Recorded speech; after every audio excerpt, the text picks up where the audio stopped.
Breaking tonight, Donald Trump sends a letter to Mark Carney threatening a 35% tariff on Canada. Trump says that number could go up if Canada retaliates. The 35% tariff on everything from Canada.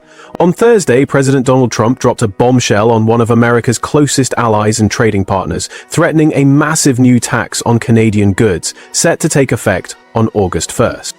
This isn't just another headline, it's a dramatic escalation in a simmering trade war that could impact everything from the price of your groceries to the stability of the North American economy. What does this mean for you, for businesses, and for the relationship between the US and Canada? We're breaking it all down right now. Welcome back.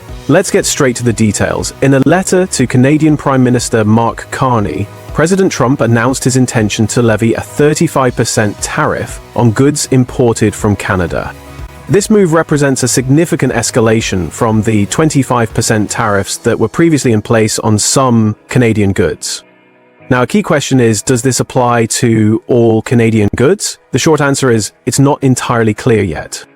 An administration official suggested that goods currently taxed at 25% would see that rate rise to 35%, while goods exempted under the US-Mexico-Canada Free Trade Agreement, or USMCA, would remain exempt. However, the article from CNN Business notes that no final decision has been made, leaving businesses on both sides of the border in a state of uncertainty. And this isn't just about Canada. This threat is part of a much broader, aggressive trade strategy. President Trump has sent similar letters to nearly 24 other world leaders. He also stated in an interview that other US trading partners might see the current 10% blanket tariff on foreign goods double to 20%. So, how has Canada responded to this threat? Prime Minister Mark Carney was quick to issue a statement, vowing to protect Canadian interests. He said, "Throughout the current trade negotiations with the United States, the Canadian government has steadfastly defended our workers and businesses. We will continue to do so as we work towards the revised deadline of August 1. Canada's Conservative opposition leader, Pierre Poilievre, called the move another unjustified attack on Canada's economy, emphasizing that the tariffs will damage both countries. This isn't happening in a vacuum. The US and Canada have been locked in trade talks, hoping to reach a deal by July 21st. This new threat puts immense pressure on those negotiations. To really understand today's news, we need to look at the history. This is just the latest chapter in an on-again, off-again trade dispute.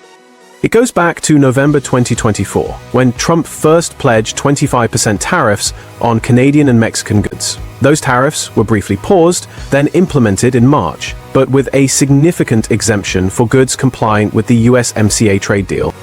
Since then, we've seen threats over specific Canadian products like lumber and dairy. Just last month, a crisis was narrowly averted when Canada postponed a new digital services tax that would have heavily impacted American tech companies, a move made to avoid retaliatory US tariffs.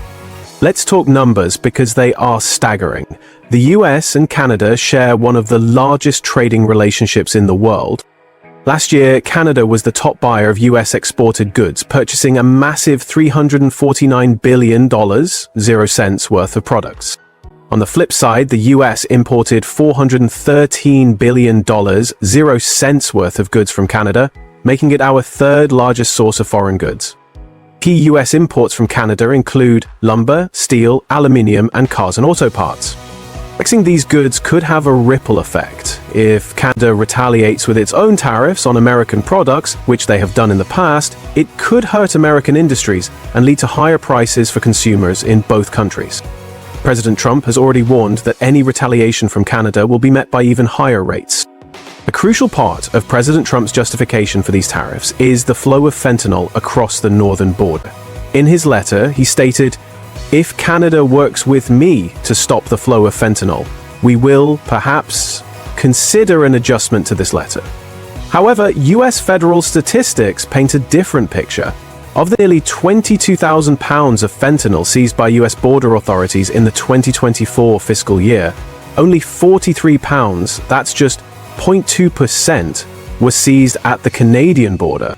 Prime Minister Carney responded by highlighting that Canada has made vital progress to stop the scourge of fentanyl and is committed to working with the United States. So what happens now? We are looking at two critical dates, the July 21st target for a trade deal and the August 1st deadline for these new 35% tariffs to take effect. This is a high-stakes economic chess match. The outcome will have real-world consequences for businesses, workers, and consumers across North America. The uncertainty alone makes it difficult for companies to plan, invest, and hire. This story is developing rapidly, and we will be here to cover it every step of the way. What are your thoughts on this latest move? Does it help or hurt the American economy? Let us know in the comments below. And if you want to stay informed on the biggest economic stories, make sure you subscribe and hit that notification bell. Thanks for watching.